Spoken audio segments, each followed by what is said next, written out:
What's up guys, this is Gene from Yugi Insiders here, coming at you with another deck profile, the second deck profile for the July 16, 2015 format, and I'm bringing you guys Masked Heroes.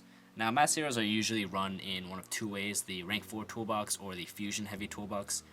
My deck, I think, is a little bit more interesting, and I like the way that it runs because I kind of run a hybrid of both, where I kind of have a lot of extra deck. A lot of my extra deck is both Fusion Monsters and the Rank 4 Exceeds, so I hope you guys enjoy this deck list, and be sure to check out the rest of our videos on our channel.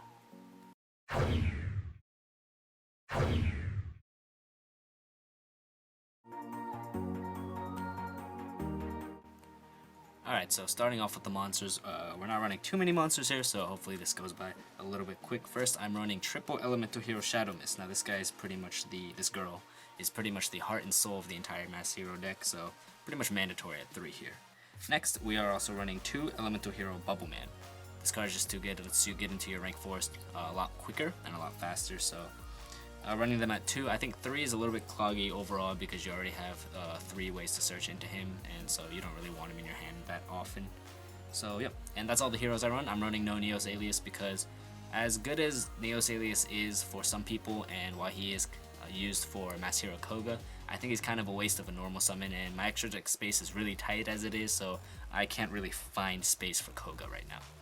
Anyway, moving on to the non-hero monsters, I'm running 2 Goblin Deberg and 2 Summoner Monk. These are pretty much mandatory in most Masked Hero decks. These guys get you into your Shadow Mist, which gets you into your Mass Changes, which gets you into your Masked Heroes. So 2 of each, because you don't want too many of them, and you're only running 3 Shadow Mists anyway. And next, I'm running 1 Thunder King Ryo. This is pretty normal in most hero decks to kind of round out your monster count, but I'm actually running 1 extra monster here. I'm running the 1 Photon Thrasher. I actually like this guy a lot because not only does he give you access to the light attribute, like Thunder King does, but he's also a way to get into your rank 4s a lot faster. You can special summon him, and you can normal summon and get into a rank 4 really quick. And on top of all of that, he's a 2100 beater, so if you really need it, you can always just swing with this guy. And he's a Denko out, he's a Thunder King out. This guy's just really, really good, and I think more people should be playing him. So, yep, this is the breakdown of all my heroes right there.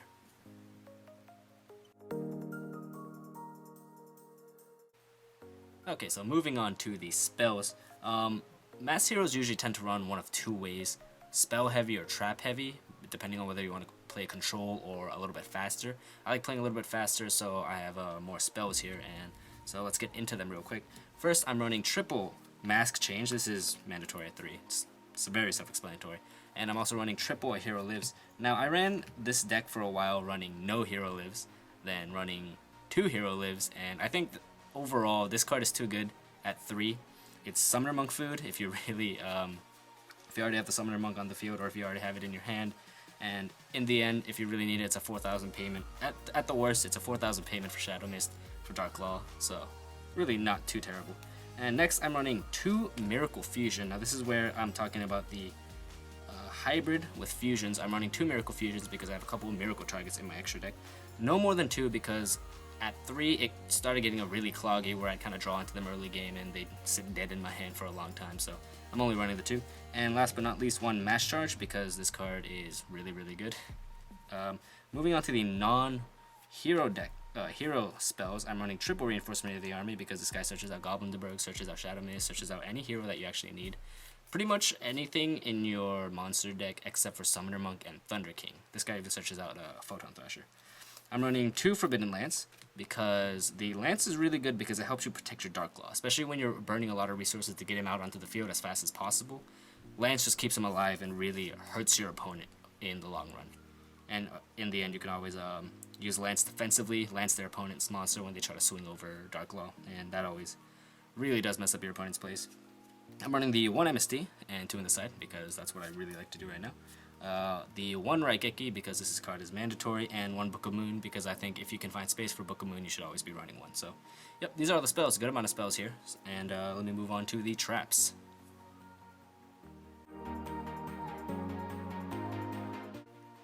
Now, ending off the main deck cards with the traps here. These traps are pretty much designed to kind of help your plays move forward rather than being mostly defensive traps or like lockdown traps. These traps kind of help you move your game state forward rather than trying to slow down your opponent's game state. So getting into the traps real quick, we got triple Call of the Haunted. I absolutely love this card. This card, when timed right with Shadow Mist, just lets you plus for days and gets you into a lot of things. Obviously, it does sit dead on your field, but that's not too bad because, like I said, we're not running too many traps. Mostly you just want to get the spells off. We're running double Dark Bribe because the interaction with Dark Law is awesome, where you can negate an opponent's spell or trap and force them to draw, and they get Dark Law's effect so that they're not actually plussing off of it. What's interesting to note with the Dark Bribe, the reason I'm running this over Wiretap is because this also negates spells, and I think that's really, really important from time to time, just because it gives you that added flexibility that Wiretap kind of doesn't. Now, moving on to the moving into non-staple traps, we're running one Breakthrough and one Fiendish. I'm only running one of each right now because I'm just kind of testing out what I like better. All in all, Fiendish does seem like the better choice to most people, but I actually am liking Breakthrough a lot too, so I'm just kind of running one of each. I don't really want to run any more than two of these effect negation cards because, like I said, the traps shouldn't be to slow down your opponent, but rather should be to kind of advance your own plays. So we got, for your staples, we got one Compulse, one Bottomless, one Torrential, one Solemn Warning, and one Vanities, because these cards are just, if you have space in your deck and you're running traps at all, these are traps that you should be looking at first. No Ring of Destruction, because with Solemn Warning and Hero Lives, you're paying a lot of life points anyway. But I do think Solemn is necessary, because I know some people try to cut Solemn because of a Hero Lives, but I think that Solemn Warning is actually necessary, so, I'm keeping it in my deck. So, yep, these are all the traps.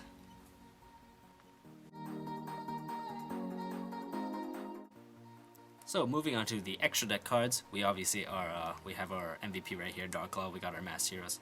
Getting into them real quick, we got Mass Hero Dark Law. I'm running them at 3 because I know a lot of people kind of don't like him at more than 3. A lot of people say that even in a turbo build, for the most part, you never actually get all 3 out. But I like 3 because he, he's just such a good card. And on top of that, if you have 3 of them, he serves as a miracle target. And I'll show you what guy I'm talking about specific a little bit. I'm running the one Mass Hero Anki. He really sets up OTK plays, and because of the way this deck plays, it's really fast, really aggressive. You want to try to OTK your opponent or get Dark Law out and just stop them from playing Yu-Gi-Oh! Pretty much. So Anki also helps because it lets you OTK your opponent or just kind of get a lot of damage out really fast. We got the one Mass Hero Acid, and these are all the Mass Heroes I'm running.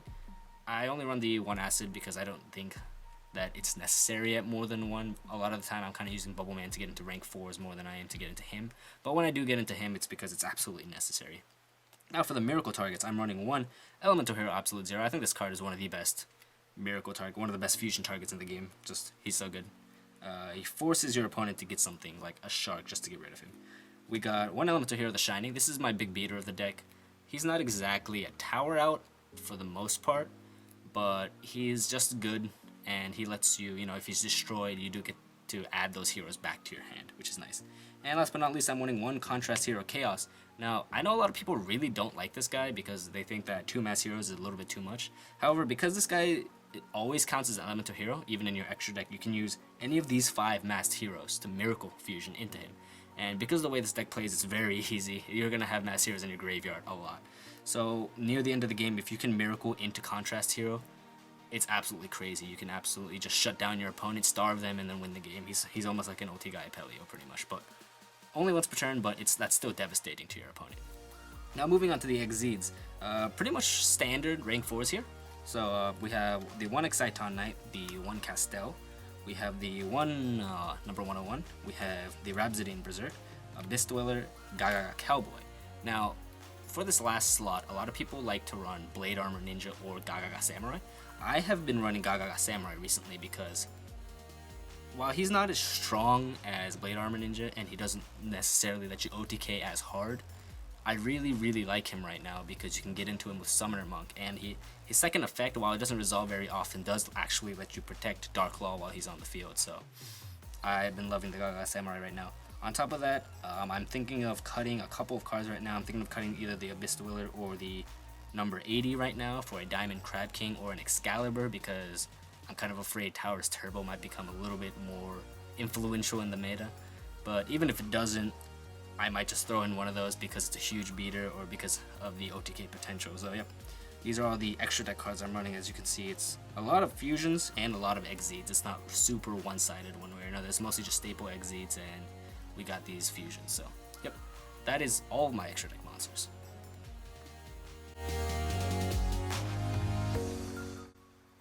Now, finishing off this deck profile with the side deck here. This side deck is kind of tweaked more to my locals, and so I'm going to try to explain to you guys why I'm running the cards I am. And on top of that, thank you guys for watching our video. Thank you for making it this far. And if you guys want, there is going to be a deck list in the description below. We've been doing that for all of our deck profiles so far, so definitely check that out if you guys don't want to watch the entire video. So yep, let's get into this side deck. First, I'm running double flying C. This is for the Exceed heavy decks. There's definitely a couple of very Exceed heavy decks that are at my locals. We got a couple guys running like Madoches or Mecha Phantom Beasts, and so I've been running these guys over Maxis right now just to kind of stop their plays. I'm running the one Dark Hole because a little bit more destruction's not too terrible. I don't really like it at more than, I barely ever side into it, but I have it just in case. I haven't really gotten into the situation where I've actually needed it. I'm running 2 more MST because 1 in the main, 2 in the side is pretty much my motto when it comes to this card as a whole. This card's pretty much necessary anyway to side in games 2 or 3 because those guys are probably going to try to put in something like Shadow, Imprisoning, or Imperial Iron Wall, and that's going to slow down your plays. So getting into the traps, there's a lot of traps in here. We got the 1 Trap Trick Trap Hole Nightmare. I absolutely love this card. I used to main it, but I had to kind of cut it because I stopped being able to get into it as efficiently as I would have liked to, but I love this card right now, and I would definitely put a second one on the side if I could. And I've got 1 Chaos Trap Hole. This is kind of the reason I'm not running a second one, but love this card too. Pretty much a second Solemn for like Satllarknights or Burning Abyss, which are really the scary ones right now. Now moving on to the rest of these are actually really just kind of hate cards. I got triple Fairy Wind because please, pendulums in general.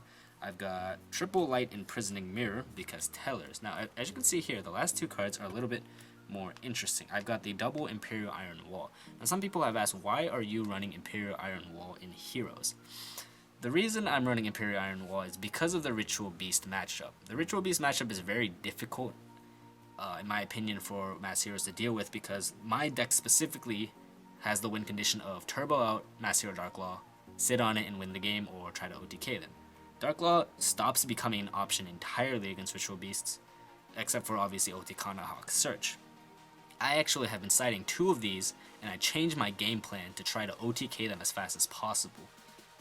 Like, this is specifically only against the Ritual Beast matchup. I never get into this card except for that. Some people have asked about cards like Chaos Hunter, but honestly, with heroes right now, I'd rather just kind of sit this on the field and force them to kind of burn resources, and then I can kind of OTK them, because that's really what I want this deck to do. I want to flip this, stop their plays immediately instead of going into the Chaos Hunter. It's just a personal preference. I know Chaos Hunter is a really good card, and so that's up to your guys' personal discretion. So, yep, this is all of my side deck cards.